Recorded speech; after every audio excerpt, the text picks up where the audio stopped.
So let's get started right now. We're going to have a fun round of yes or no voting on some hot topics. So our first topic up for debate, Emma, let's talk about distinguishing between the hype and the reality. This is a recurring theme today. Yeah. What are your thoughts on it? So I think I've got a sneaky suspicion we might be a little bit biased in this room, right? I'd expect that everyone here has probably got alerts on their phone about what's going on in the industry. You'll get the latest PR content. You'll see what's going on in the events, who's launching something new today. And you'll have all the stats coming into you about actually what is it going to look like this year, next year, in 3 years' time.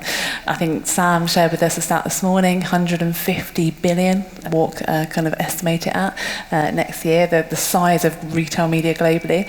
But then I've seen stats that kind of say maybe underplay it. You know, the Grocer said 283 million. I thought that doesn't sound quite right in the UK this year. Then you've got the likes of Group N saying 170 billion. Globally, you've got Goldman Sachs saying 2 billion in the UK. There are stats flying at us, and it's undeniable that it's in growth, right?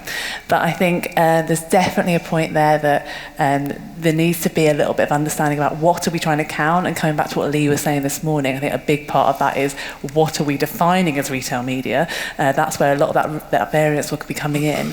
But also to this point around hype versus reality, because I think there's a point there where we need to be honest about some things won't always work as we expected. Let's be honest about that. Today's all about being honest and actually being able to identify where that tipping point is, what things are really delivering for us, and being honest when it doesn't, and then being able to see, actually, this is its potential, and yes, it's growing, but maybe not everything we thought was going to come true does come true. So today I'm really hoping that our panel are going to be honest with us as well and share those tips and tricks to really help us distinguish between the two.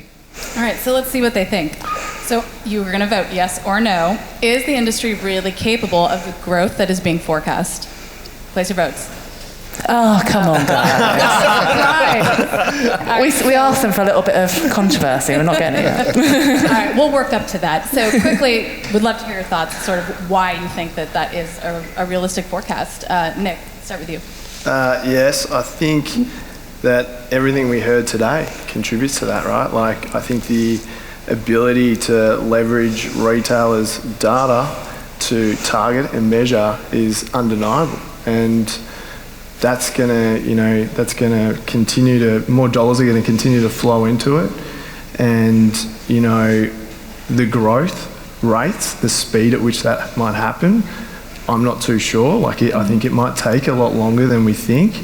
But ultimately, it works. If you can measure it, the advertisers are going to want to leverage the data that retailers have in order to do that. So, yeah, I think that $1 trillion by next year should be doable. Heard it here first. James? I think the technology in that sort of first wave, has done amazing things for the growth, and there's so many new technologies and companies coming into the space now that they're really kind of helping retailers break through the glass ceiling, especially on site, but in other channels as well. The actual complexity of launching in-store radio is like a huge operational lift. Easy. No, I'm joking. But the fact that it's getting done now, it's a similar glass ceiling concept. So yeah, super bullish about the next few years and what's going to be unlocked with technology. Babs? Yeah, I'm unfortunately going to have to agree with the rest of the panel, but I think the reality is, we're all here today. We all obviously have a belief in this industry and where the industry is moving, and we're all particularly bullish about the opportunities that the industry presents. And I think today has been a great example of that, and shown how, with the disparate voices on the stage and the different points of view that people have presented to the room, the fundamentals have remained the same. It's still around, core access to data, the ability to deliver targeted, relevant messaging, all of that leading to, brands who are more excited about the opportunity that retail presents, of giving them more access to better quality advertising, and ultimately driving their business forward. So, I think it is definitely, the hype is underrated. That's bold. Taylor? I would agree. The hype is definitely underrated. And I would say that we're only scratching the surface of where we could go, particularly even here in the UK, right? Where I think it's actually pretty far behind what we're seeing in the States. And earlier today, I was hearing people talk about, when can I get to full funnel omni-channel activations? And the answer is you could do that today. That's available. We're currently doing it. And then, quality data, as I mentioned, is always going to be important. And so if you could do closed loop attribution and really prove out the results, people will always buy that. And then look at the emergence of players that are not traditional retailers like Chase Bank or United Airlines that are building out their own media networks. So there's a lot of room to grow. So this is a great lead-in for our next question. And Emma, I'd love to hear your thoughts on sort of that exponential growth of retailer media networks. It seems like there's a new one every single day. Absolutely. Yeah, I think obviously we saw it today, right? It's really exciting to see because that growth, that proliferation, we're seeing new perspectives come in and actually take on this industry in a different way, which helps all of us grow. But I think the challenging question is is there room for exponential growth, right? Brands have finite budgets to a point, and actually if there are now a whole proliferation of new retail media networks where, they have to draw the line about where they're going to spend their budget. So I think, there's all the differences and complexities in the different markets. I think Stratocash, Chris mentioned it this morning about thinking about culturally what's different in each market. And LATAM was the example he used.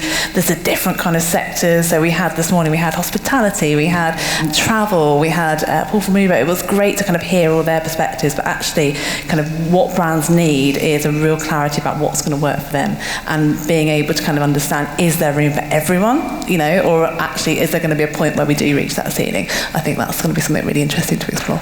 Yeah, so that's the question for our panel. Is there room for everyone? How do you vote? Ooh. Oh, okay. Okay, a split. Oh, I like how Nick checked everyone else's answers first. Taylor, let's start with you. Well, so even though I think that we're only scratching the surface, that doesn't mean there's not going to be winners and losers, right? So, there will be consolidation in the market, but I still think we're in the early stages.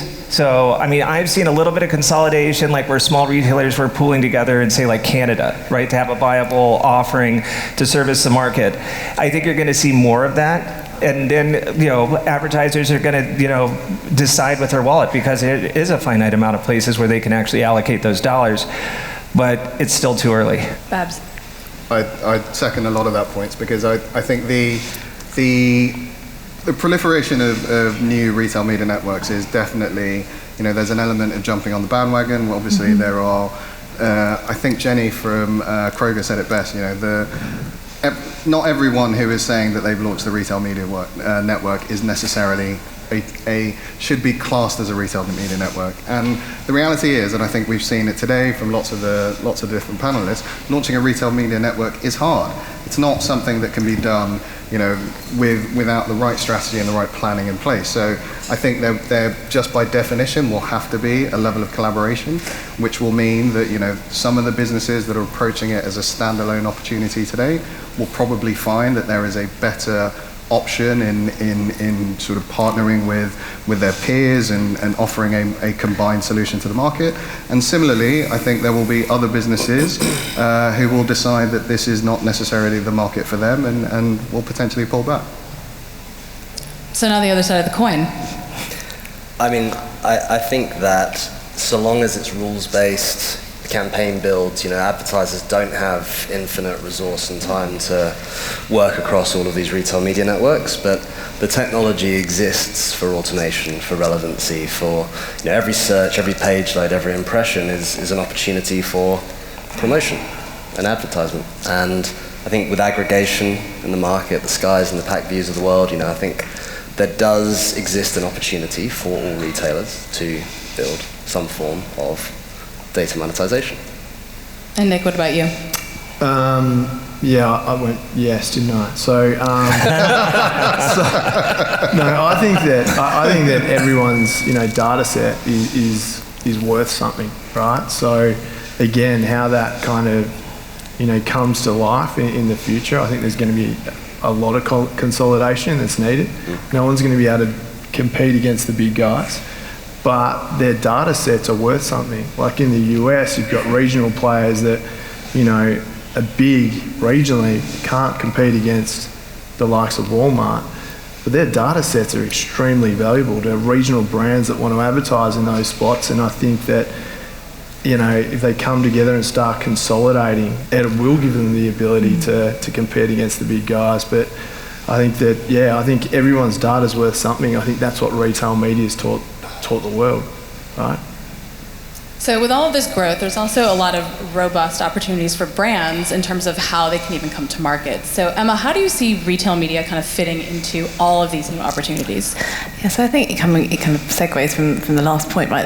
The opportunities are there for brands, and we've seen through lots of kind of surveys and data recently that brands and advertisers are saying that retail media is the most effective part of their kind of channel mix. We've seen brands saying that I think 70% of them were quoted in a recent Criteo study as saying they would prioritise retail media spend next year, right? So we know that brands are kind of wanting to spend more, but I guess if we think about actually the market factors that have had to evolve to get us to this point could continue to evolve to get retail media to a point where actually the whole landscape changes. What if AI means that the way in which we purchase is different, and therefore retail media doesn't have to kind of be or can't operate in the same way it has done today?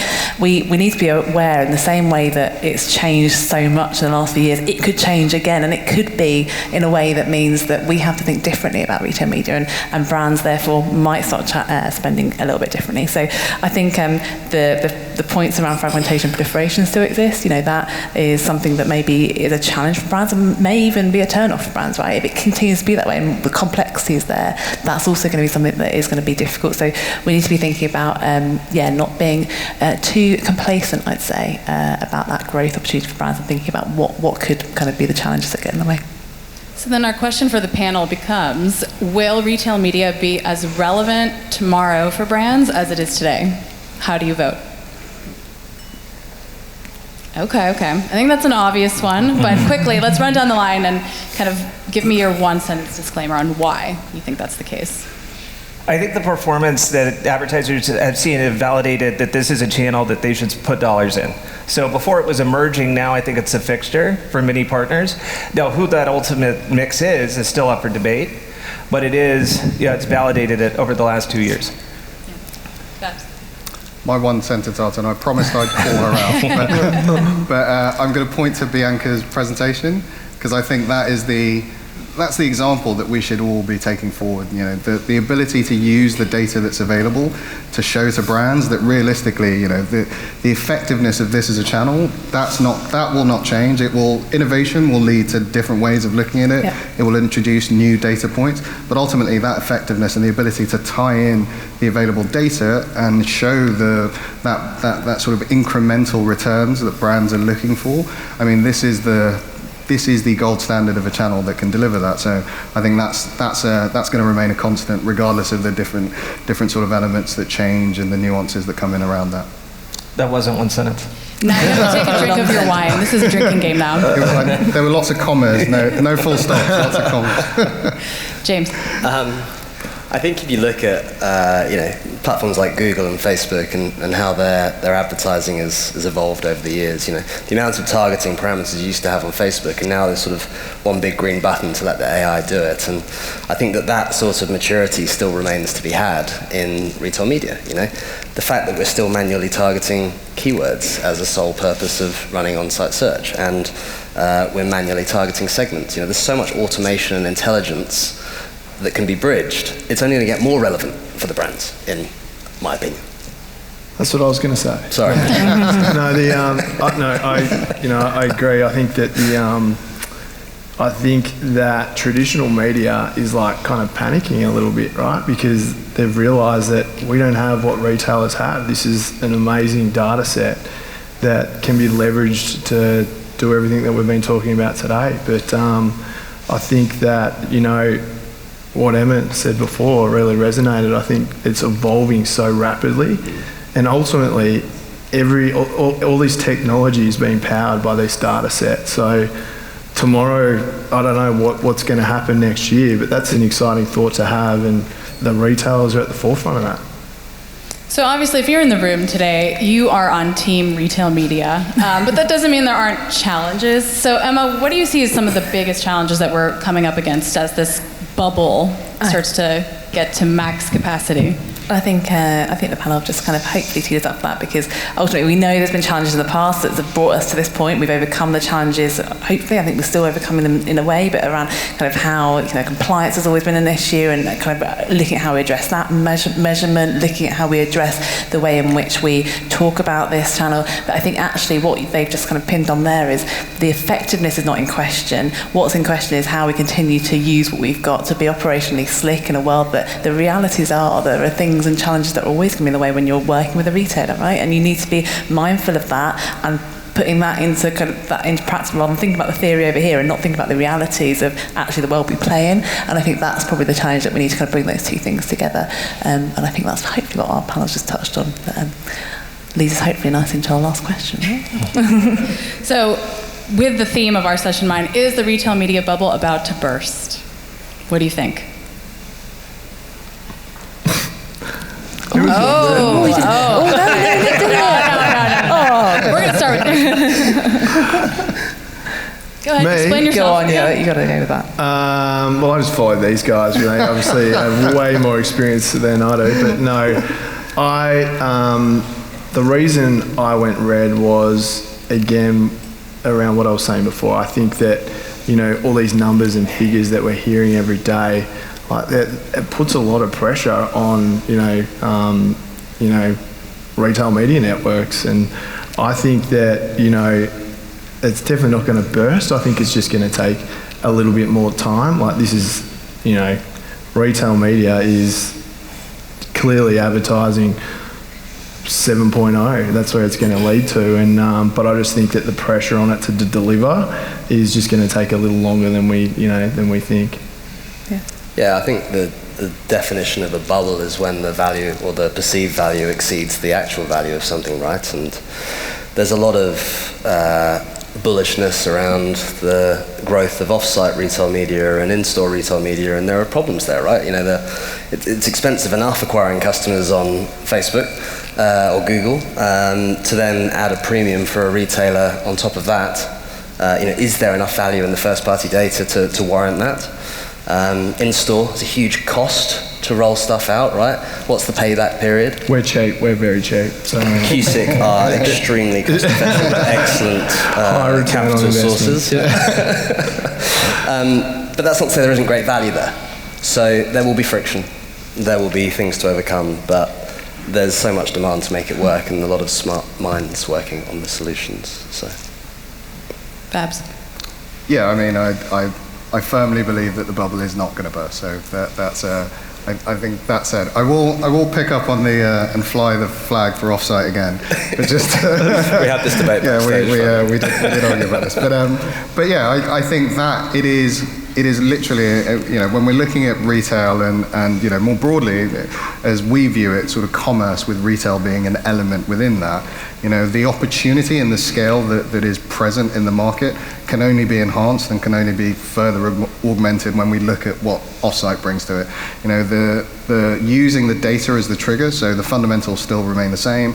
We're still taking that key retailer data, that key commerce data, using that as the activation point for buyers and the brands who are trying to reach these users, and both being able to deliver that messaging on site, so within that sort of sales context when they're sort of at point of sale, but also being able to efficiently find and efficiently message those users across the web, and then bringing in the power of digital offsite and in-store as well, and in-store audio, which I'm going to learn so much about after this. All of that I think just leads to, or just further reinforces the point that yes, there is still room within the industry for us to reach that full potential. Timing may be an issue, yes. So I definitely can see that point. We may not hit the heights at the same point that the market is necessarily predicting, but yeah, I believe that there's definitely room for us to grow. Cool. I'll finish as I started. We're only scratching the surface, right? I think there's so many more retailers that are going to be emerging. There's so many different applications of the data. It's not just about selling products. I mean, look at Amazon right now based on purchase behavior. They're selling cars, right? So there is a ton of room to grow, and I think the future is very, very bright. Amen. And we are almost out of time, so to wrap us up, Emma, what do you kind of see in your crystal ball when you look at what's next for retail media? I think I'm going to bring it back right at the beginning. I think Sam made a point at the beginning about retail media being just media, right? And if we kind of get to that point where actually we're all seeing it as something much bigger than kind of maybe what it's being shoehorned into today, then the landscape of that bubble and the opportunity is so much more diverse, and all the perspectives that kind of come into that and allow us to grow. So yeah, retail media just being media would be my perspective. I like it. So instead of having our panel vote on that, we're going to end on a very fast, rapid-fire round. So Emma and I are going to ask you questions. You're not going to explain your answers, and you're just going to show us thumbs up or thumbs down. Are you ready? Yep. All right, first up. CTV will be the next big thing in retail media. Okay, 2025 will be the year of standardization in our industry.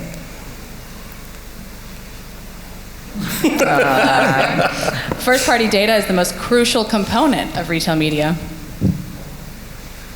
Retail media will be bigger than TV advertising spend by 2028.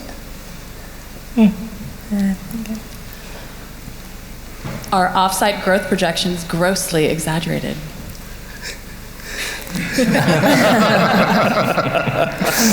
Finally, in the future, there will be no such thing as retail media. It will simply be media. Agreed. Agreed, yeah. Very nice. And our final question of the day. This has been a great panel, but now I'm ready for happy hour. How do you vote? Happy. All right, let's give our panelists a round of applause.